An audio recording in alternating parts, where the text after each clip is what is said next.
Oh, a lot of people are leaving just when I get started. Can I try to convince you guys to come back? um, by the way, I'd like to thank the OCP team for giving us an opportunity to present here, and also those of you who are still staying in this presentation for the next few minutes. So a couple of things I want to leave you with as you go through this presentation today.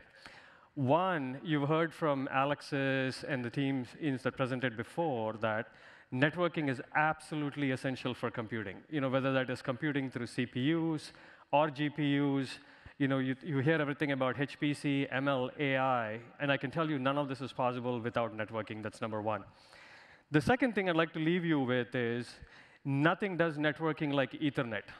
Oftentimes you hear a lot of other technologies, whether it is FIDI, CD, SONET, ATM, dare I say, InfiniBand, but at the end of it, the reality is Ethernet is what it's going to be able to enable large-scale computing, and that's really what I want to leave you with. Okay? To start with, you've heard a lot about even Moore's Law earlier on today, and the basic premise of what's happening on Moore's Law is the following. Every successive process node, the next generation process node, the returns that we are getting are diminishing. When we went from 28 nanometer to 16 nanometer, we probably got a 30% efficiency in power. Now when you go from 16 to 7, and from 7 to 5, you'd be lucky if you get 10 to 15% efficiency in power. But also at the same time, the cost per node in terms of what you're paying per transistor is also going up. So you look at this and say, what the hell is going on, right? As one is the efficiency per node is actually going down. You're paying a higher price. And during all of this period, the size of the die is no larger. So against this background, you look at it and say, OK, how do I deal with more and more compute? The application's asking for more and more compute. And Moore's Law, it's not scaling. What do we do?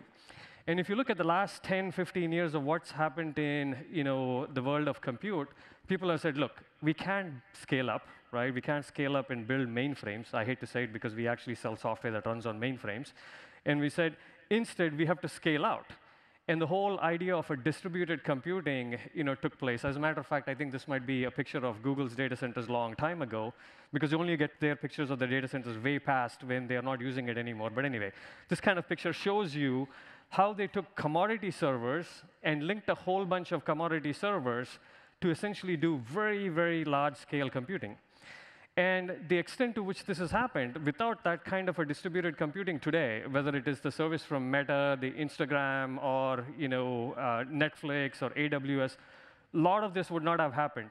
Imagine for a second if you tried to build these kinds of services like using mainframes, IBM would have been very rich, and none of this would have happened, right? So it just doesn't work out. And so really, the way the architectures have evolved is taking smaller pieces and trying to put them together so that you have a very, very large system and being able to do it in what is called a scale-out kind of an architecture.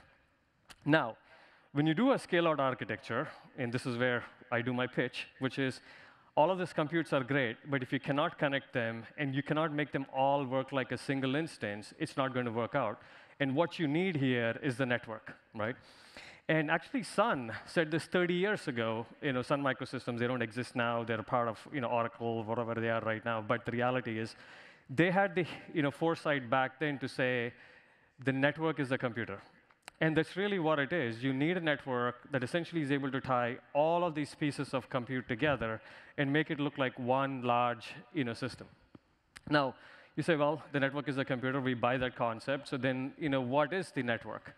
And this is where I've talked about before, which is if you look at the history of networking over the last 10, 20 years, there have been a lot of technologies along the way. SONET, ATM, FIDI, CD, you name it. And then over a period of time, eventually, Ethernet became the de facto standard. And why is that, right? It's a couple of things. One is it's plug and play. It's an industry standard with the specs which are published. There's a very, very healthy ecosystem of manufacturers who are building, Ethernet switches. Even for us as Broadcom, while we would like to think that we are a leader in, Ethernet switching, there's so much competition we have. And, effectively, there is a lot of innovation that happens when it's an open ecosystem. There's a lot of competition, and everybody's kept honest trying to make sure that they are the leaders. So there's a lot that happens here. Now, think about the magnitude of 600 million ports for a minute. The world population, give or take, is about 8 billion people. So over the course of 10 years, just over the course of 10 years, the install base of Ethernet is more than the world's population. Another way to think about it is for every person that's born, every year, there's 4 Ethernet ports being produced. That's the scale of Ethernet. So just imagine a kid that's born, you just give them 4 Ethernet ports and say happy birthday, right? Try that with InfiniBand. Good luck. You'd be paying trillions of dollars in world GDP with InfiniBand. Sorry for anybody who loves InfiniBand here, but I got to take my shots. So then you look at this and say, OK, so this is all awesome. Ethernet was perfect when we were using CPUs. We bought CPUs from a bunch of x86 ARM vendors, so on and so forth. But now when we start looking at GPUs, it is taking this whole concept of distributed computing to the next level, right? Even inside a single chip, you have 1,000 cores. Now think about it. That is complete parallel processing inside these 1,000 cores, like something that's never happened before. Now you take that and say, OK, this is great, but then I want to build an entire data center across multiple racks that is making all of these thousands of cores come together. And then you say, is InfiniBand the technology of the past? Actually, a long time ago, I used to see this T-shirt that said, this Ethernet is not your grandfather's Ethernet anymore, right? Because Ethernet kept evolving, and every time there's a new challenge thrown at it, it comes up and steps up to the challenge. So the same thing is happening again. While compute's going from very serialized tasks to parallel tasks to many cores, and many cores actually being networked together, what's happening is more and more challenges are being thrown at Ethernet. So a couple of things. One, which is historically Ethernet TCP/IP was what we called internet scale. You had this TCP/IP protocol that did all the congestion management, and generally what it was is it would start backing off traffic before there was too much traffic on the network, but then it also caused a lot of delays in your network. If you try to do that on a scale of hundreds of thousands of GPU cores, what will end up happening is you'll really slow down the amount of time it takes to complete a job, right? Imagine going onto a search engine or going onto your Instagram, and it takes forever to load. It's great for my kids because hopefully they'll drop the phone and do something else, but the rest of you won't like it. So you have to make sure the network is not the bottleneck. I think Alex just showed you a slide that said, look, network is the bottleneck. Like, great, network is a bottleneck. That's good for us. We'll produce more networking. Hopefully you guys will buy more. But the issue here is there's some technical issues that have to be solved with Ethernet. And the things that have to be solved is, if you think about it this way, if you're on a highway, and I always say, when the last 5% of the people in the Silicon Valley get laid off, suddenly the road opens up. It's not that the road's double the size. It's the last few people who drive their cars on the road that cause a lot of congestion for everybody else. And that's exactly how the traffic on the network also works. So there's a few things you have to think about, is load balancing, latency, congestion management, and so on and so forth. And all of these are areas that other technologies, what I would call either proprietary technologies, when somebody else would argue, no, they're just single vendor technologies, but nevertheless, some of those other technologies have solved in the past, and Ethernet has not necessarily focused on those, and that is what we're so laser-sharp focused on going forward. So you look at that and say, OK, so here's a slide. Okay, now before I do the build on this slide, you will all say, what the hell is this? Excuse me. What is this showing? Ethernet is in a really bad shape. And what the slide is showing you is the red graph here is the latency when you do a workload using Ethernet as a networking fabric. And on the y-axis is the latency. Latency is the amount of time it takes to complete the job. And generally, when something is higher on the y-axis, you think it's good. But in this particular case, when something is higher on the y-axis, it's actually bad. You want to be lower on the y-axis. And what you see here is the yellow line is InfiniBand, and the red line is Ethernet.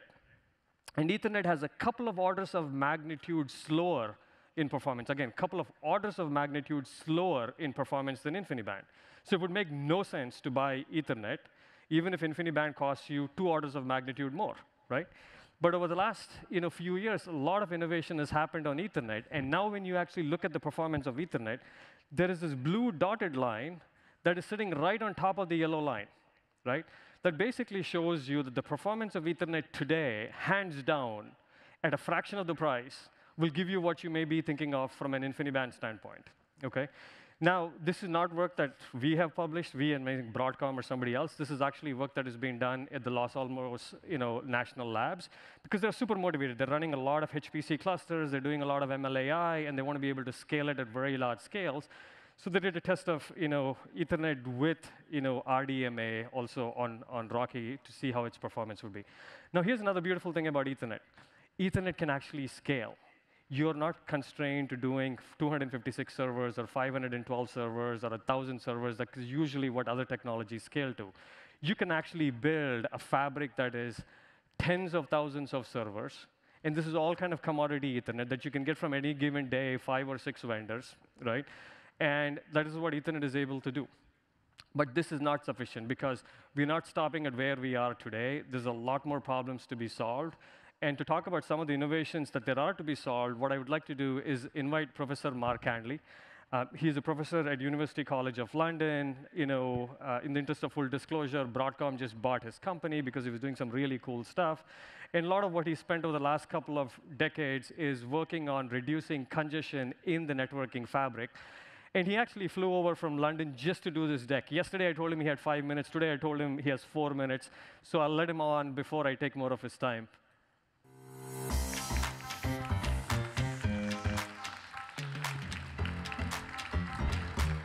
Welcome.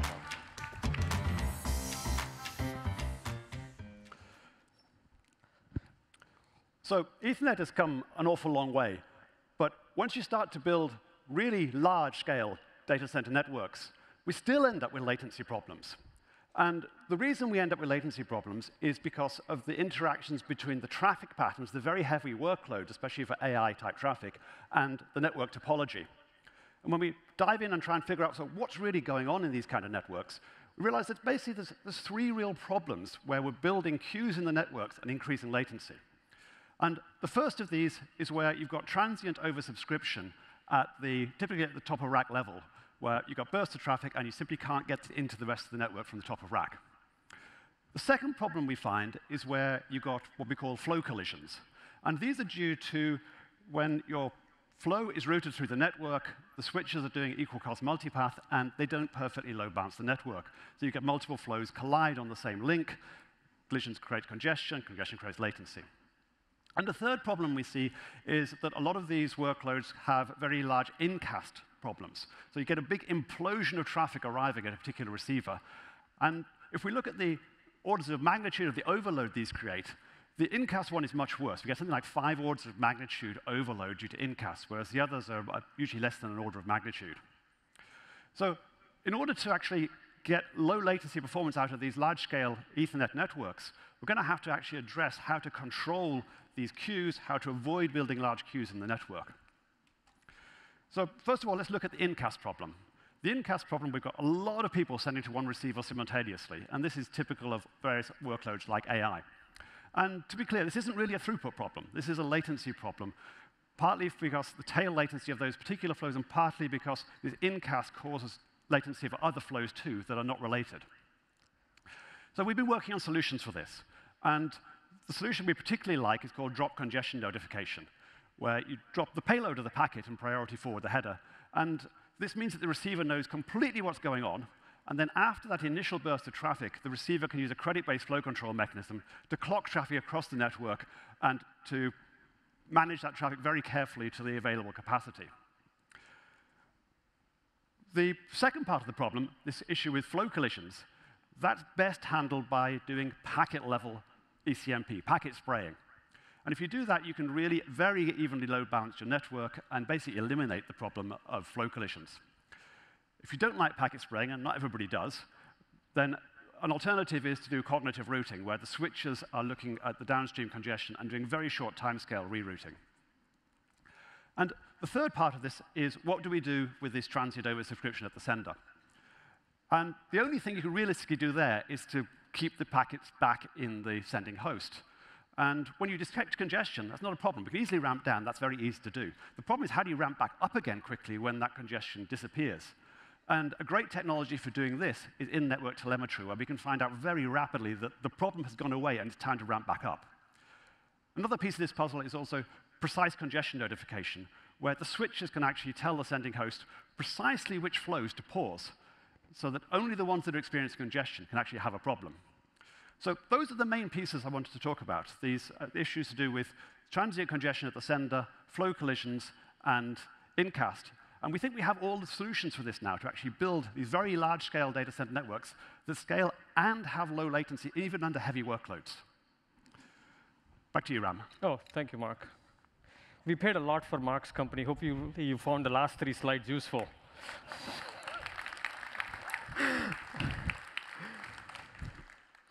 So last year about this time, I had the luxury of actually showing you what I call Tomahawk 4, which is a 25 terabit device, right? Which is 256 ports of 100 gig or 512 ports of 50 gigabit Ethernet. This year, we just got lucky in terms of how the timing worked out, that we have a device that is Tomahawk 5 that is 50 terabits. So essentially, we doubled the bandwidth. And you could think we doubled it in a year, just because I showed it to you last year, and I'm coming back this year with the realities of still 18 to 24 months in between. But the one thing that's worth calling out is, in the world of Ethernet, whether it is us or somebody else, this methodical cadence of executing and being able to double the bandwidth is something that you can almost count on, and you should.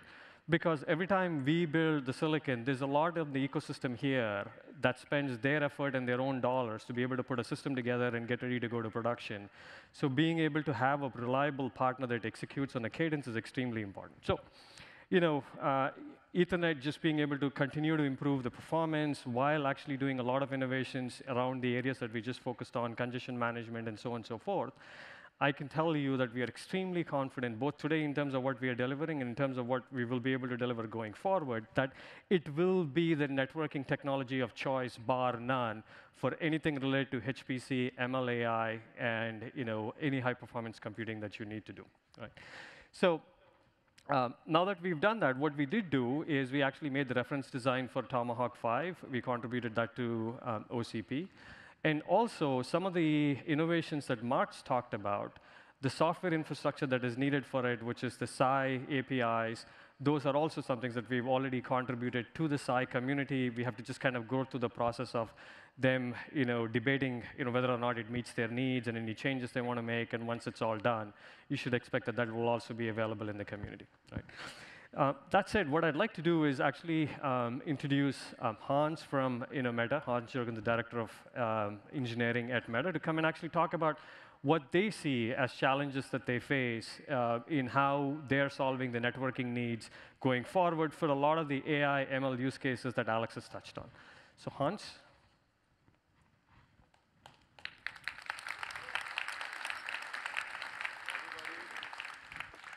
Hello, everybody. Good to see you. So there's a lot to talk about, and you only gave me 2 minutes. So I tried to summarize it. We have a lot going on in Ethernet world, of course. You know the contribution we have made, Wedge 40, Wedge 100, Wedge 400, B and C. We started with 6-pack in the fabric. We have called it then the next generation backpack, minipack, and minipack 2. Maybe we come up with a new name at some point in time. But fact is that Ethernet is really hard to argue against, and we benefit. And we don't just benefit from a size perspective of the switches. We also benefit from an architectural and solution perspective as we were building fabric aggregators and H-grid. So we actually built much larger switches out of smaller switches, and Ethernet is a technology to scale up and scale out. As we move into the AI HPC world, there are many problems. You indicated some of those, and we're investigating very hard the networking part, the buses, the architecture, and try to optimize the CPU, ASIC accelerator, and network memory bandwidth construct. And to this extent, clearly, we look into technologies that allow us to save power, give us predictable performance, work on tail latency, and for sure need to scale. Power and cost efficiency is key, and also reduction in complexity. The least amount of forwarding plane interactions are key in all of this. To this extent, we, of course, look into things vertically and horizontally. On the hardware level, we look into co-packaged optics, we look into reduction in signal integrity, higher speeds, SerDes, and so on and so forth. And the networking piece plays a key role, and we're investigating, of course, a very predictable performance, also with the technology that Broadcom is providing. To this extent, this is also a call for action. You probably heard me I just mentioned in 2 sentences probably 10 problem statements. That doesn't make it easy for the community, but still, I think I'm looking forward to collaborating with Broadcom and the industry community on all of these problem statements, and I'm really looking forward to this show. Thank you very much. Thank you, Hans. So I will just end with what I started with, which is bet on Ethernet. You need networking to be able to scale out. And others have already bet on it. One of the world's largest supercomputer has already been built on Ethernet, and it's actually running over 1.1 exaflop. So that's all I wanted to say. Thank you for your time, and have a good rest of the day.